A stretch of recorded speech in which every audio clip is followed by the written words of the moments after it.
Buenos días, nosotros somos los integrantes del equipo número 4, el cual tiene por nombre Ley Orgánica del Trabajo. Los integrantes de este equipo son Luisa Agüero, Elba Martínez, Luis Agüero, Jesús Hernández, Edwin Echavarría y Luis Ferrer. Los temas que vamos a desarrollar a continuación son la teoría comunista, la teoría marxista, la teoría imperialista, la norteamericana, el sociologismo y la teoría implementada en Venezuela en la actualidad. Mi nombre es Luisa Agüero y voy a empezar a desarrollar la teoría comunista. La doctrina comunista tiene como base la colectivización de la propiedad. Fue fundada por los pensadores socialistas alemanes del siglo XIX, Karl Marx y Friedrich Engels, como una interpretación revolucionaria de la historia. El comunismo surgió como una respuesta a la represión a la que fueron sometidos los distintos sectores obreros europeos. Ella abogaba por eliminar la propiedad individual, fortalecer el colectivo, terminar con el capitalismo y establecer como un Estado comunista mediante una revolución universal del proletariado. El primero en fundar el comunismo en una concepción materialista de la historia fue Franco Sbabius, quien afirmó que todos los bienes debían ser de propiedad común, ya que la tierra no le pertenecía a nadie y los frutos deberían ser de todos. El comunismo fue entendido entonces en un concepto sociológico como un orden socioeconómico basado en la posesión colectiva de los bienes, bien sea de producción o de consumo. Entonces puede decirse que la propiedad con respecto al Estado tenía una subordinación, porque la propiedad, el Estado tenía derecho de disposición, derecho de uso, de disfrute y de goce con respecto a la propiedad. Es decir, la propiedad podía ser utilizada según la utilidad pública que el Estado decidiera que ameritaba. El comunismo fue una forma de organización social, económica y política que tendía a la colectivización de los medios de producción, es decir, que debían estar en manos del Estado, y a la distribución equitativa de los bienes de consumo según la necesidad de cada uno de los grupos y a la supresión de las clases sociales. Entre las características que definen al comunismo podemos nombrar las características políticas, económicas y sociales. Entre las políticas podemos mencionar que se implantaron las dictaduras del proletariado, se subordinaron las libertades y derechos individuales al interés del Estado. También se impuso como partido único el Partido Comunista y existía la centralización de la administración económica mediante el Estado como una única instancia colectiva en el marco de una sociedad. En cuanto a las características económicas, podemos mencionar que la economía estaba planificada y basada en la colectivización de la tierra y los servicios, y también en el control estatal del mercado y de los precios. Es decir, existía una sustitución de la economía de mercado por una economía planificada y se veía muy marcado el control de los precios y del mercado también. En cuanto a las características sociales, se pudo vivir en esta oportunidad una diferencia muy marcada entre los miembros del Partido Comunista, aquellos que formaban parte del Partido Comunista y los que no formaban parte de ese Partido Comunista. Existía una diferencia muy marcada en cuanto al trato y a nivel social. También se presentó lo que fue la abolición de las luchas sociales, de las clases, y una socialización de los medios de producción con una eliminación progresiva de la propiedad privada. Esto ha sido todo, muchas gracias. Mi nombre es Elba Martínez y les voy a hablar de la teoría marxista. Antes de hablar de esta teoría, tenemos que saber qué es el marxismo. Se entiende por marxismo la teoría científica que expresa los intereses históricos revolucionarios del proletariado como clase social. Su producción va a estar condicionada por la existencia de esta clase cuyos intereses históricos van a pasar por la superación de toda forma de explotación. Por lo general, la mayoría de las personas creen que el marxismo consiste en suprimir la propiedad privada y entregar el manejo de la economía al Estado. El origen del marxismo. El llamado socialismo científico o marxismo nació en el siglo XIX a partir de las ideas de Marx y Engels. en pleno desarrollo de la Revolución Industrial. Aquella revolución, la misma que habría de iniciar en la era del proceso material para la civilización. Se fundó sobre uno de los capítulos más negros de la historia, el de las injusticias sufridas por una nueva clase social, el proletariado o clase obrera. Centenares de miles de hombres, de mujeres y niños se vieron obligados a subsistir, a trabajar y vivir en penosas condiciones, como la de sueldos mínimos de hambre, jornadas laborales agotadoras de 14 horas, expuestos a accidentes y a los despidos arbitrarios, sin seguros médicos, descanso o jubilación, hacinados en pequeñas e insaludables apartamentos y amenazados siempre por la mortal tuberculosis. La teoría marxista es la concepción del mundo, de la visión global, de la naturaleza del hombre. Se niega a las concepciones cristianas e individualistas y se opone a la jerarquía exterior. En el ámbito económico del marxismo, para los marxistas, el sistema económico determina las leyes, el tipo de gobierno y el papel de la sociedad en la vida cotidiana. Aunque la mayoría de esta está de acuerdo en que un sistema económico afecta a estas áreas haciendo cierto punto, los marxistas afirman que dicta el carácter preciso de ellas.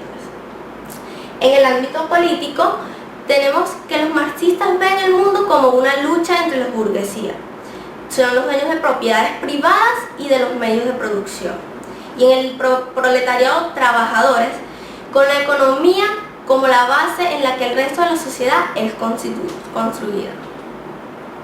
Esto fue todo, muchas gracias. Buenos días, mi nombre es Luis Agüero y en esta oportunidad les voy a hablar sobre la teoría imperialista. Pero para eso, primero voy a explicarles qué es el imperialismo. El imperialismo es una actitud, una doctrina, una acción, un dominio sobre un Estado en el ámbito económico y en el ámbito social. La teoría imperialista, su origen se remonta a la antigüedad y ha adoptado distintos modelos a lo largo de la historia, siendo algunos de ellos más frecuentes que otros dentro de un periodo histórico concreto. Los sistemas imperialistas se estructuraron de acuerdo con la doctrina del mercantilismo. Cada metrópoli procuraba controlar el comercio de sus colonias para monopolizar los beneficios obtenidos. La justificación del imperialismo es que por las razones por las cuales los estados han aspirado a crear imperios a lo largo de la historia son de diversa índole y podrían clasificarse en términos generales dentro de tres grupos, ya sean económicos, políticos e ideológicos. Asimismo pueden distinguirse diversas teorías en razón del elemento al que se le dé más relevancia. En materia económica, los intereses económicos son los más habituales cuando se trata de explicar este fenómeno del imperialismo, ¿verdad? Las naciones se ven impelidas a dominar a otras para expandir su economía, a adquirir materias primas y mano de obra, o para dar salida a excedentes del capital y producción.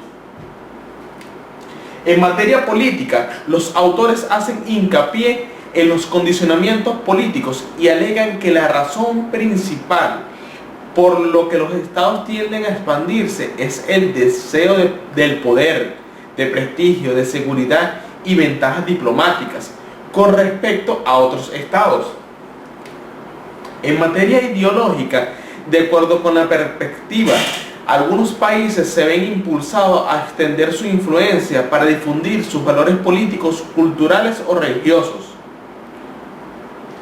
Como consecuencia del imperialismo, los efectos suelen girar en torno a los aspectos económicos, dado que esta perspectiva es la que prevalece en los debates sobre sus posibles móviles.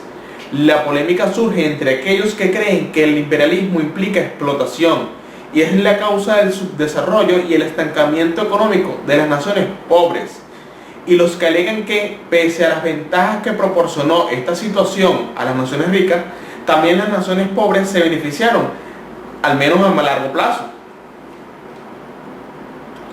Muchas gracias, esto fue todo. Buenos días, mi nombre es Jesús Hernández. A mí me corresponde hablarles sobre la teoría norteamericana. La Escuela Estadounidense de Economía representa el legado de Alexander Hamilton. En su informe, él destacó sobre las manufacturas y argumentó que los Estados Unidos no podía llegar a ser totalmente independiente hasta que no fuesen autosuficientes en todos los productos económicos necesarios.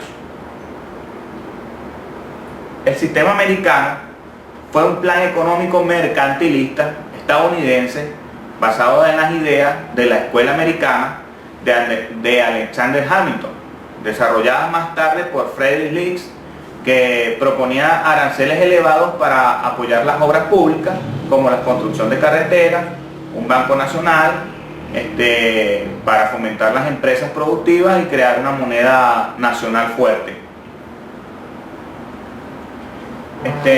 Durante el periodo del sistema americano, Estados Unidos se convirtió en la mayor economía del mundo, con el nivel más alto de vida, superando el Imperio Británico a partir de la década de 1880.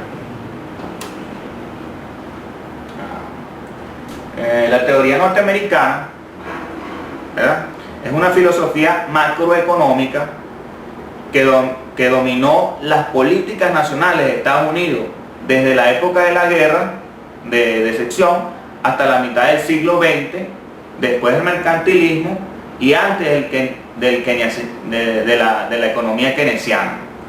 Puede ser considerada como una clase modificada de economía clásica. La teoría norteamericana consiste básicamente en tres políticas fundamentales, la cual es el apoyo a la industria, defendía la defensa del proteccionismo y oposición al libre comercio, en particular a la protección de la industria naciente, la industria que iba resurgiendo, y aquellas que se enfrentaban a la competencia de las importaciones foráneas.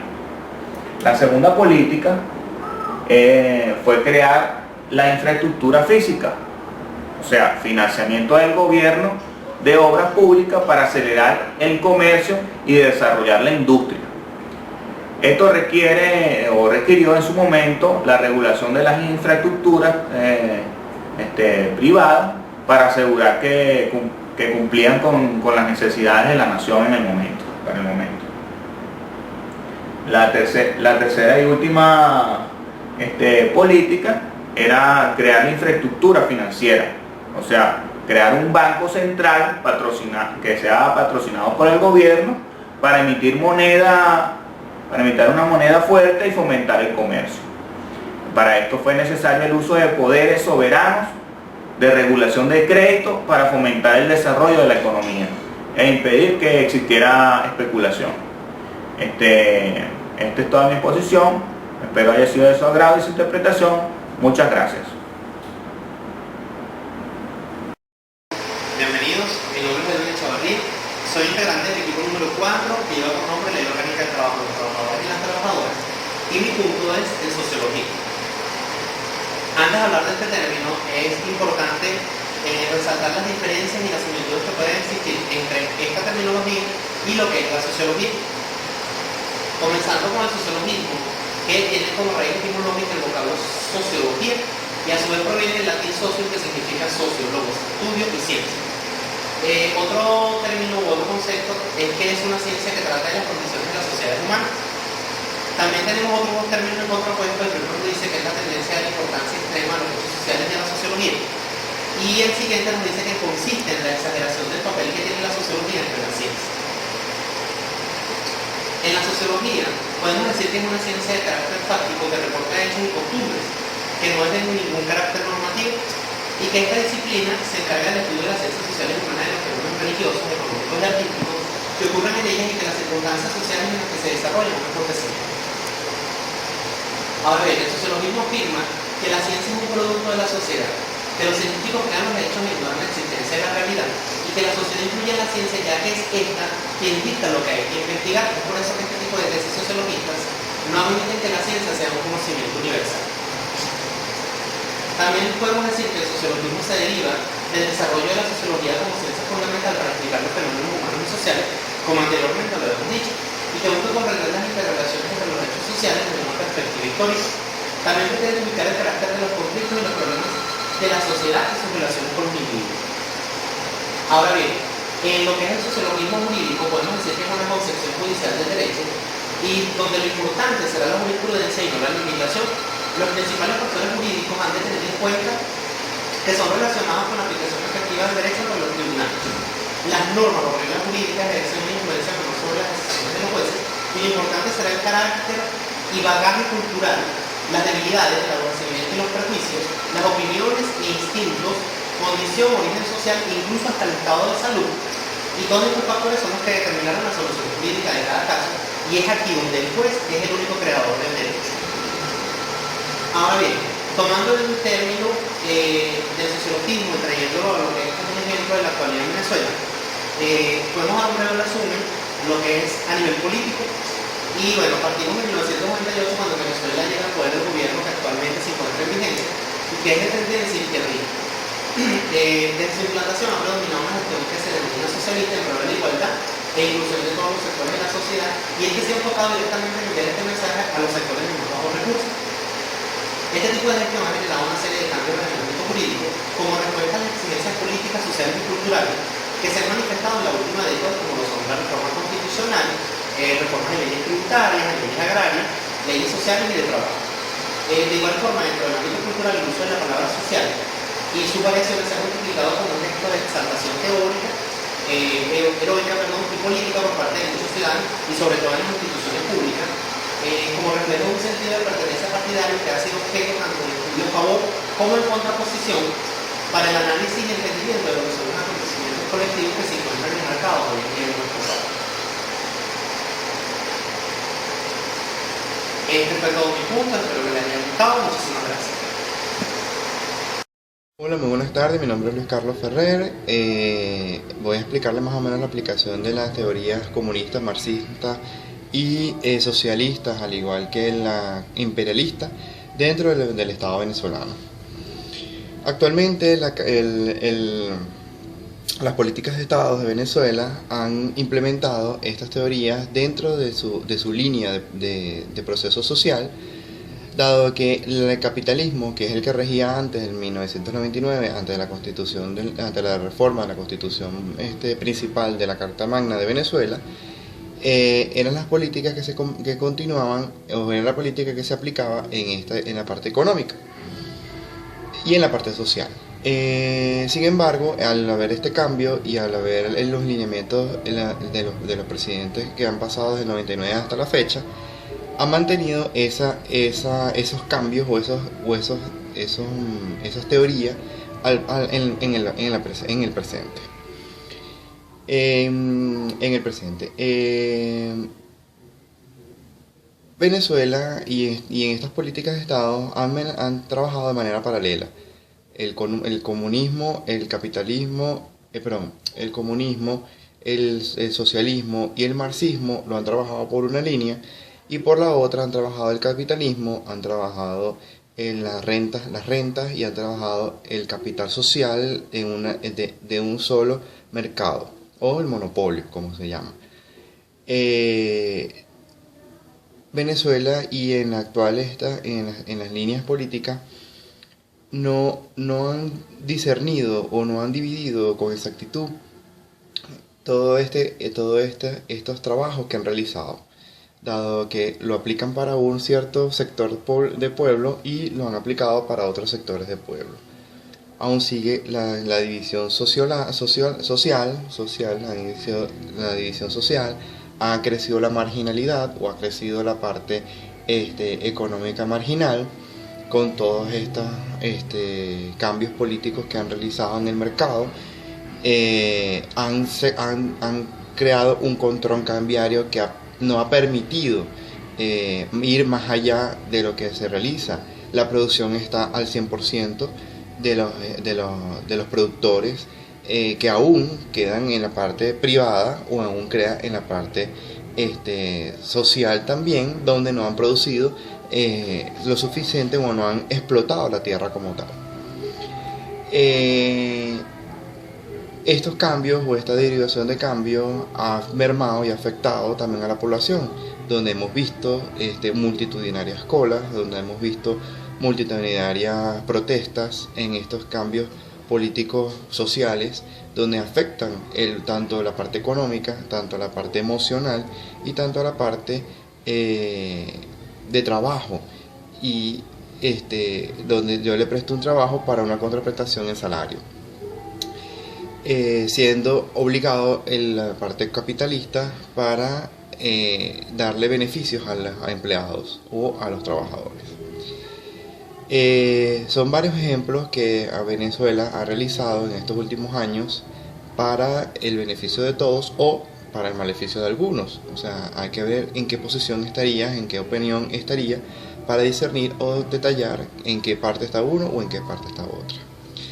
Entonces, bueno, esta ha sido una presentación más o menos de los ejemplos que se aplican en Venezuela de las partes teóricas marxistas, comunistas, imperialistas, estadounidenses y la parte social. Bueno, muchas gracias. Ha sido